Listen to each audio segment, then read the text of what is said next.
All right, we'll start here in just about a minute. And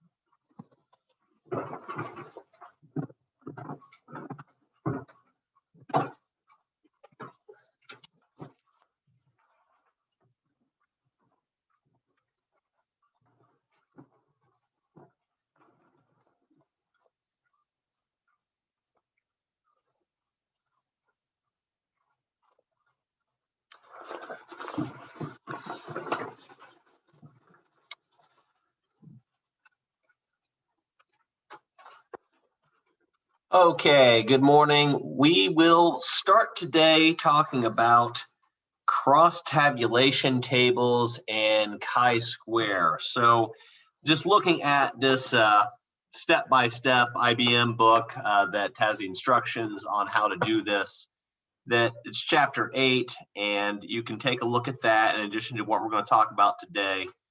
Just gives you, just instructions on how you would go about doing this, procedures in SPSS, and interpretation of all the statistics that go along with what we're doing is now taking a look at two variables at the same time.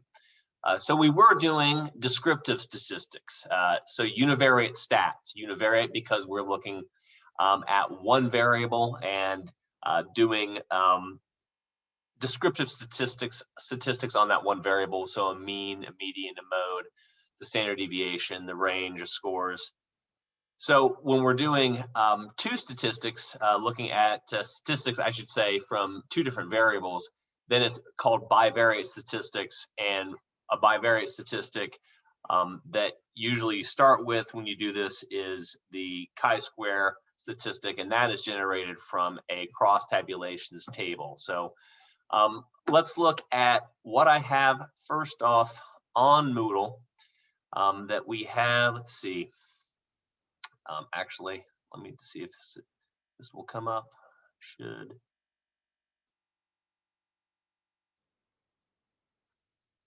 Well, no, that's not what I want to do. Here we go.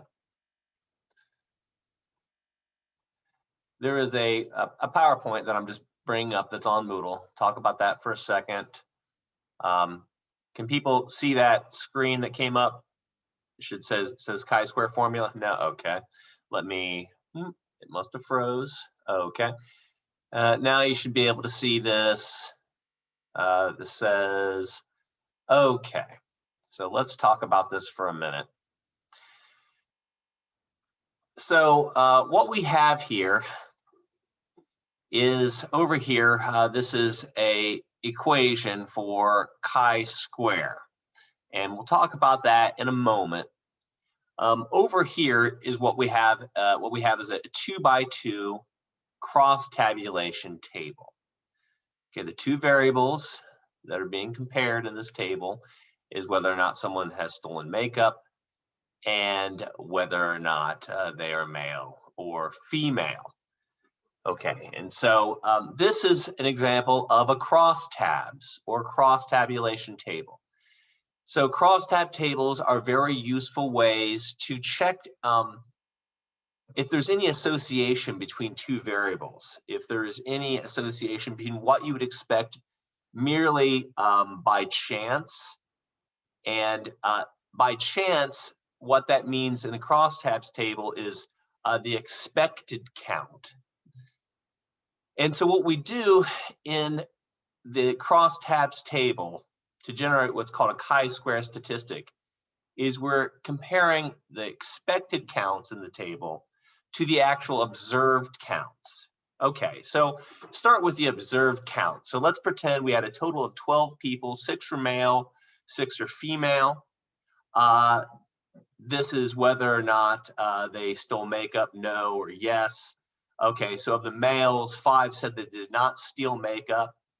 1 said, of those 6 males, 1 said yes, that they did steal makeup. For the females, we have the mirror of this, or the flip of that, compared to males. For the females, we have one person said they did not steal makeup, while 5 of them did. Okay, so the 5 and the 1 up here for the boys, and the 1 and the 5 down here for the girls, that's the observed count. That's what you actually find when you go out into the world and look for the data, and just ask, I guess, a group of 6 boys and 6 girls if they've ever stolen makeup before in the past. Well, the at random, or the expected count in chi-square, is what would happen if you would have to divide up the counts equally across these four cells. And so, since a count of 12, divide that by 4 equally, you would get 3, 3, 3, and 3 in here as your expected count. So that's what the expected count is that the count of something is divided equally across all the cells. That's the count that you would get, and that's being compared to the observed count. So the bigger the difference between the observed count and the expected count, the bigger the chi-square score that you'll get. And the bigger the chi-square score basically means that you are observing a lot more difference than what you would expect at random. And so this is the example, it's a silly one that I gave you, but yeah, you would probably expect that there wouldn't be an equal distribution of how many people stole makeup in our sample of boys and girls. You would expect that girls would be more likely to say that they've stolen makeup in the past than the boys. So this is an example. Well, yeah, you're going to have a difference in the count that is observed versus the count that's expected. And over here on the left-hand side, this is just the equation here of how you get to the chi-square value. And the chi-square value is this: FE is the frequency expected, and FO is the frequency observed, and then squared, and then divided by the frequency expected for each cell in the 2x2 table. And then you add all that up. That's sigma for adding all that up. And here's the equation for just the frequency expected of how you got to 3. It's 3 in each case here. It's 3 in this table. And this is something else. This is the degrees of freedom, which we'll talk about for a second. But if we were just to, look at this, this is the math worked out for finding the chi-square value for this table. So for the first cell, you got the expected minus the observed. So the expected is 3 minus the observed, which is 5. So 3 minus 5, then divided by the expected count again, which is 3. And well, that first part was square, but yeah, that's divided by 3. So you do that for this cell, and then you do it for the next cell. So the next cell is 3 minus 1 squared divided by 3. And so, and then rinse and repeat. And you do it again for the next cell, and do it again for the next cell. So that's how you would, the arithmetic of working out what the chi-square is. You're doing the frequency minus the observed square to that. So the square difference, so you're getting rid of the negative, and then divide it by the frequency expected again to see the ratio of observed to frequency overall for the whole table. And so, yeah, so the bigger the difference between the observed and the expected, you're going to get a bigger chi-square value. Degrees of freedom is calculated by the number of rows minus 1 minus or times the number of columns minus 1. And so, so there's 2 rows and 2 columns. So that'd be 1 times 1. That would equal 1 for the degrees of freedom. The degrees of freedom just says how different can this table be and still come up with the same chi-square value. So it's 1 degree of freedom difference. So that means that it could be, the count could be 4 and 2 for the boys instead of 5 and 1. It'd still be the same chi-square value. So that's dependent on how many rows and columns, of course, that you have, that you're looking at, is how different the table could be, and you'd still get basically the same significance. So this would be said to be a significant chi-square test. So there is more boys, or I'm sorry, more girls stealing makeup than the proportion of boys stealing makeup, and that's a statistically significant difference in the proportion of girls stealing makeup than the proportion of boys stealing makeup. And so that is an example of a chi-square test. It's a test looking at the difference between observed and expected frequencies in a table that's usually looking at variables that are just only a couple levels or just a few levels in how they're measured, like just a 2-level variable, gender, 2-level variable, and then whether or not you stole makeups is a 2-level variable. So chi-square tests are useful when there are variables that have a small number of levels, or you have just nominal level variables. And this is the chi-square distribution where you have a degrees of freedom, I think, of equal to 1.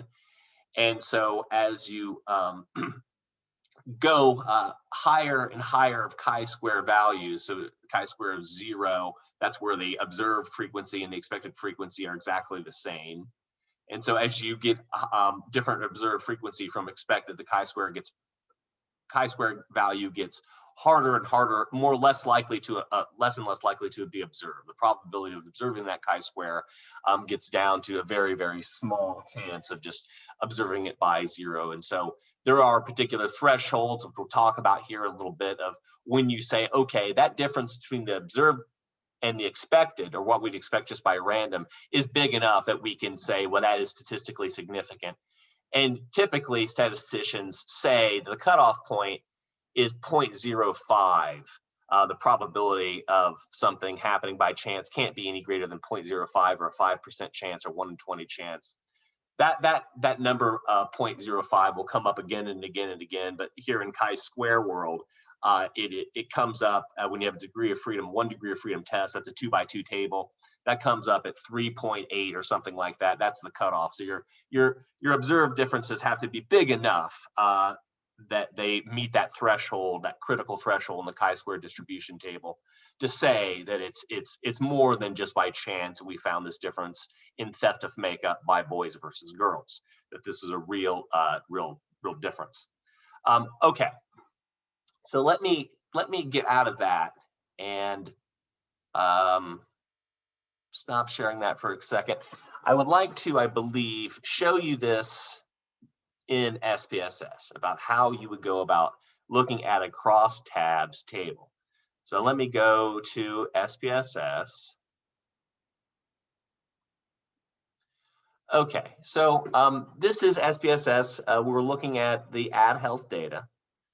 And I would like to, I believe, show you the what I have on Moodle. So on Moodle, I have an exercise that you can work on after class, or you can, if you have SPSS running, you can do this while we're doing this in class. I'm going to look at a crosstabs between race and gender in the ad health data. So we're going to have a demographic cross-tabulation table. And we're going to use that to answer some questions that appear on Moodle. Okay, so to do a crosstabs table in SPSS, what you want to do is go up to where it says Analyze and go over to where it says Descriptive Statistics and down to where it says Cross-tabulation Table, okay? So when we click on that, that's going to bring up, and this is already in here because I did this just previous to this class. This is going to bring up the master variable list over here that we always have access to. And now I usually have it right-click, show variable names, and then sort alphabetically. That will help me most of the time find my variables quickly. This first variable that I put in the rows, and it does not matter when you're doing crosstab tables, what goes in the rows or what goes in the columns, it doesn't matter. But for the rows, so, reading it from left to right, I'm going to put this variable for self-identified race, which is H1GI9. That's just what the variable is in the data. And then in the columns, so what you read top to bottom, that is where I'm going to put in the variable for sex or gender. And so that is biosex, and I'm putting that in there. Then what you want to do is you want to come over to where it says statistics, And you want to click on right here, this top left where it says the chi-square statistic. There are many others on here, but this is the one that I think the only one in this class we're going to deal with. And this is that one that gives you the score for the difference between the sum of the difference between the observed and the expected counts.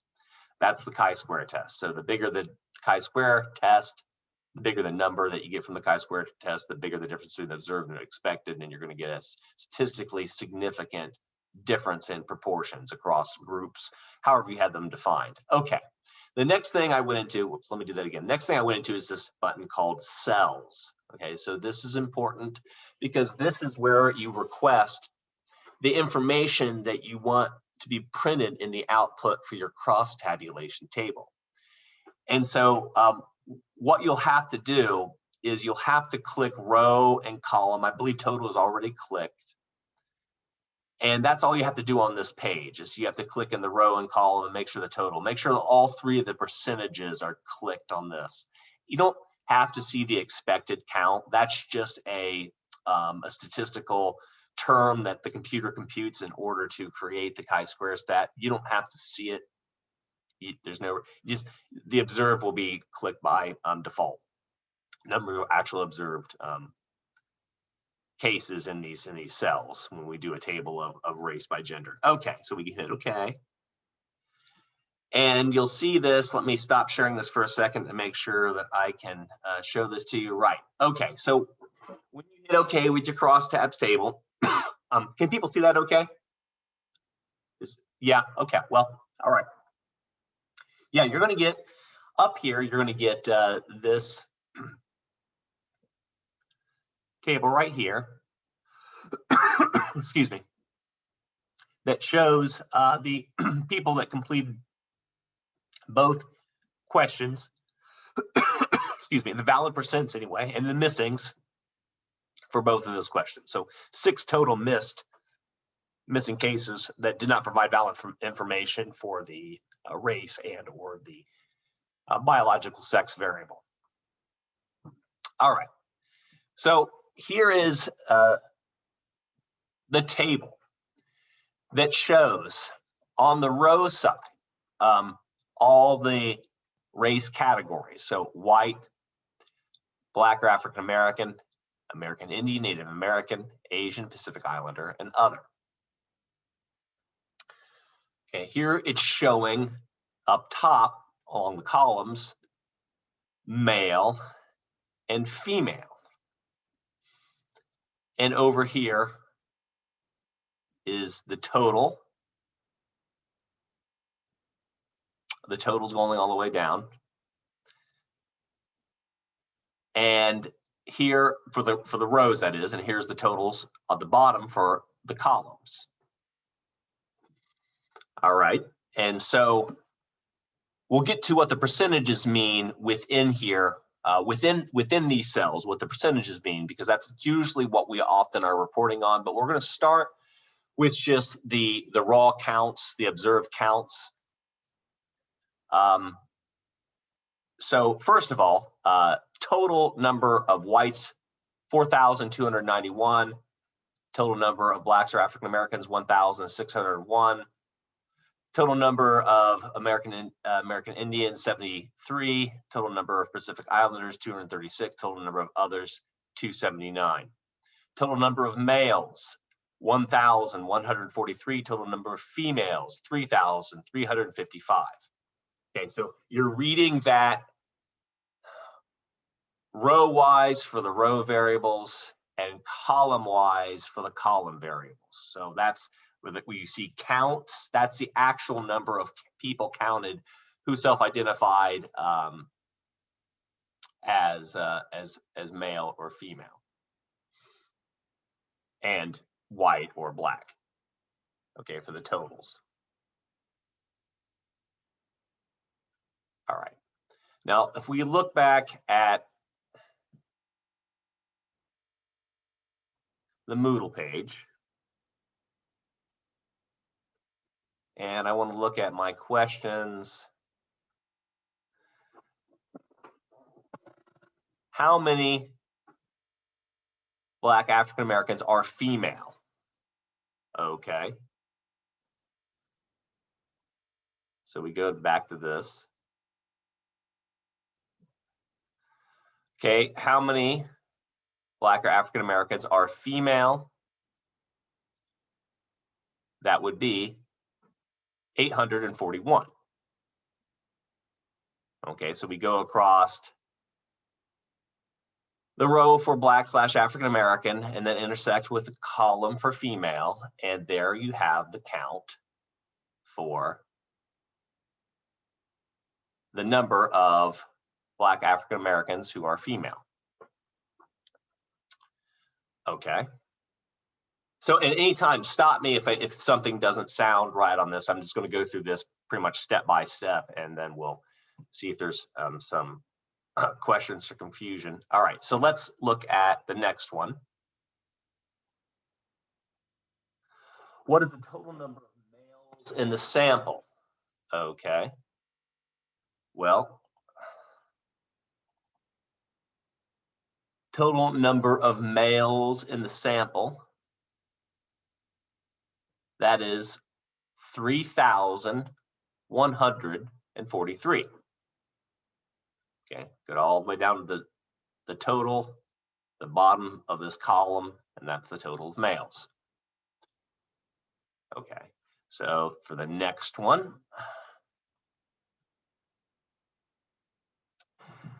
how many others are female?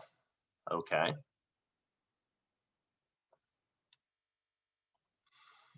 How many others are female? So in the other row, female, 163. 163 are other and female. Okay.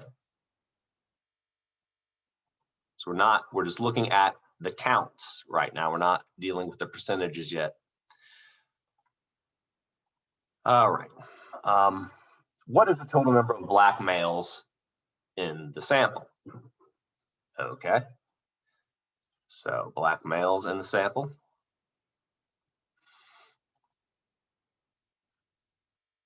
Black male, 760.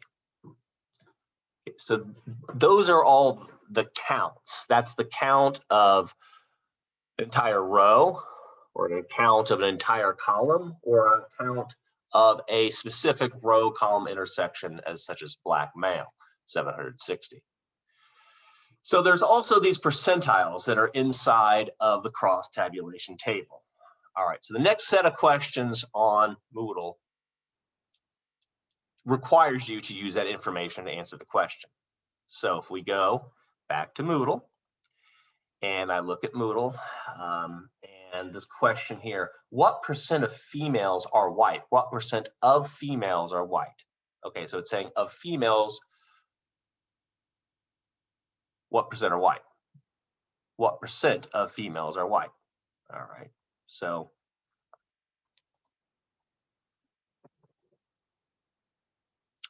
oops, share. Okay, so of females, what percent of them are white? Out of all the females, what percent of females are white? 65.4%. What percent of females in the whole sample are white? 65.4%. All right.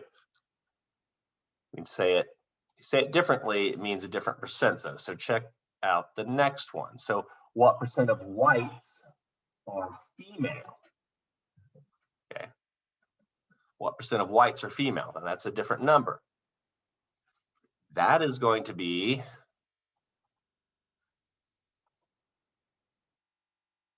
what percent of whites are female? 51.1%. Okay, so notice these notes right here, within race. So if you're saying it with respect to among whites, what percent are male or female, it's the first set of percentages going across. Note right here, it says within biological sex. So you're saying among men or among women, it's going to be the second set of percentages going down. Okay, so this is reading it column wise, second set of percentages down. Reading it row wise, it's the first set of percentages. The last one, I believe, I have on here. What percent of the sample is white and female? Okay, so this is not among females or among whites. What out of the whole sample, what percent is white and female? So you have to have both of those characteristics. All right, so we look back at it. What percent is white and female? So the total white and female out of the whole sample, it's 33.7% of the sample.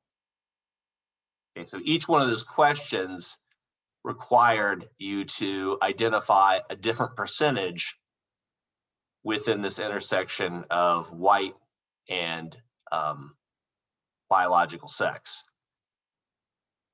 So the cross-tabulation table can give you a lot of information when you have variables that don't have a lot of levels to them. Two nominal variables like this work really well for crosstabs tables. So this would be a 1, 2, 3, 4, 5, a 5 by 2 table. This is a 5 by 2 table. So its degrees of freedom is 4 degrees of freedom. Here's the chi-square test for this table.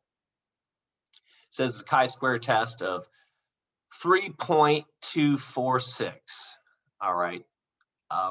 Is that chi-square test big enough to say there's a statistically significant difference in proportions when we look at men and women of different races and ethnicities? That is there a disproportionate number of men who fall into a particular racial category?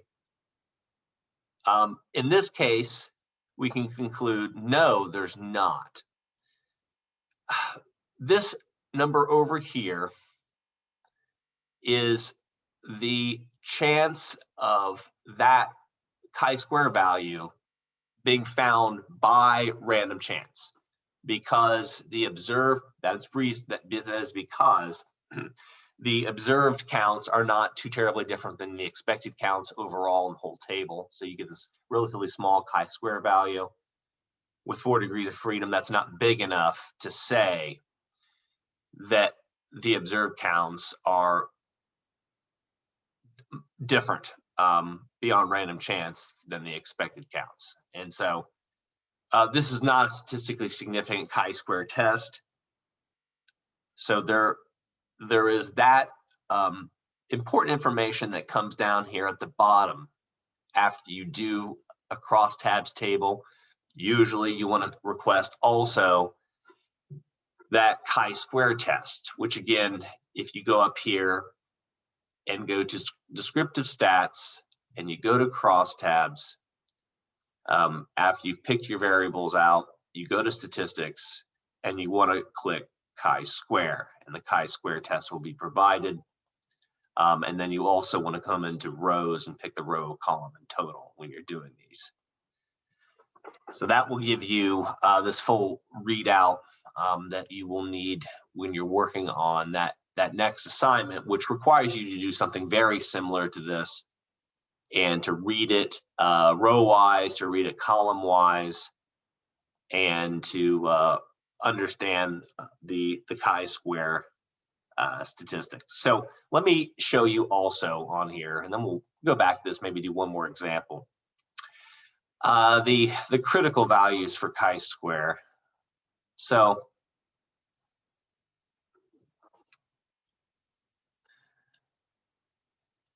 if I go into this, will it come up?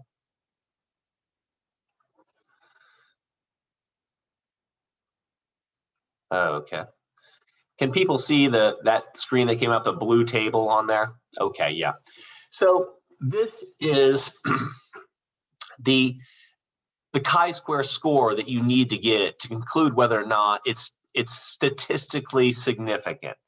And so that term statistical significance just means different than what you would expect by random chance. Okay, so your degrees of freedom in chi-square, that the bigger the degrees of freedom, the more that the individual distribution of the data within the table can be different, and you'd still get the same chi-square test. But with a simple test, with a simple 2x2 table, your degrees of freedom is always going to be 1. And so in order to get a significant chi-square value, you have to have a chi-square of 3.841 or bigger in a simple 2x2 table.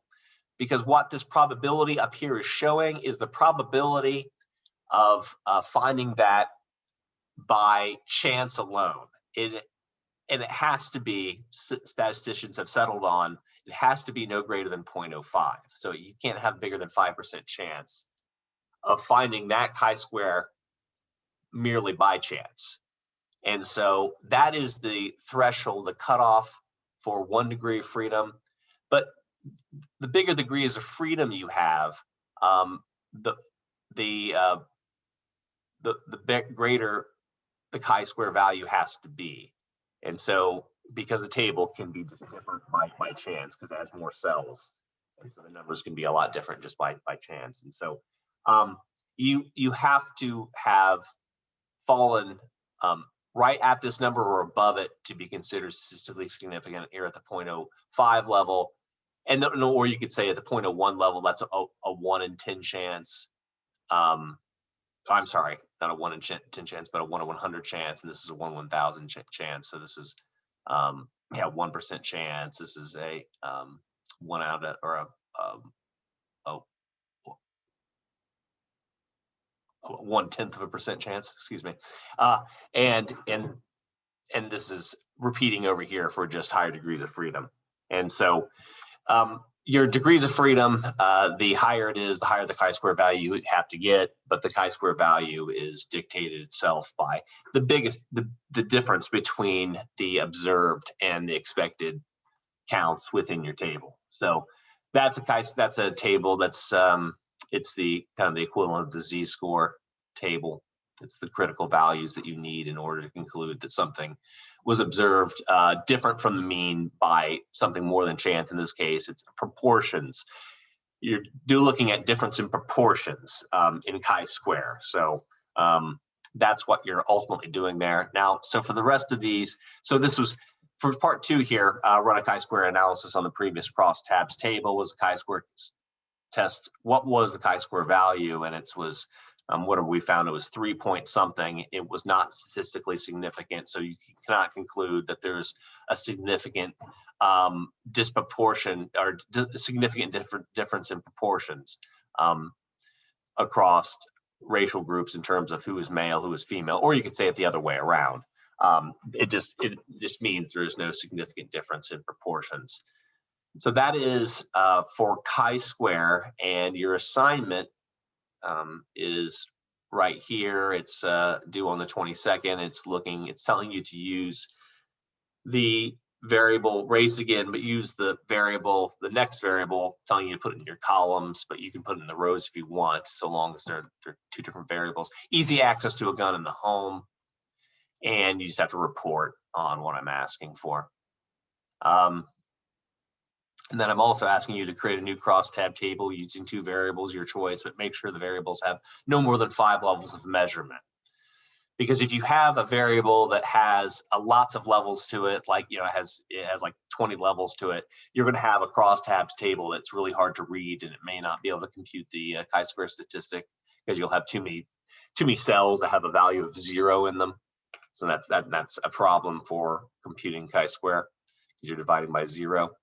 So yeah, so that's it for chi-square. I think all I wanted to do today was introduce it, see if you guys can do that homework. We can work on some of that homework on Wednesday, but that is it for the new stuff. Your test is due on this Friday on the midnight. So test is due at Friday at midnight. So. If there are questions, you can hang out and ask me questions. Other than that, we are all done today. So take a look at that chi-square homework. If you have questions, bring it to class on Wednesday. We'll do some of that on Wednesday, but that is it for today.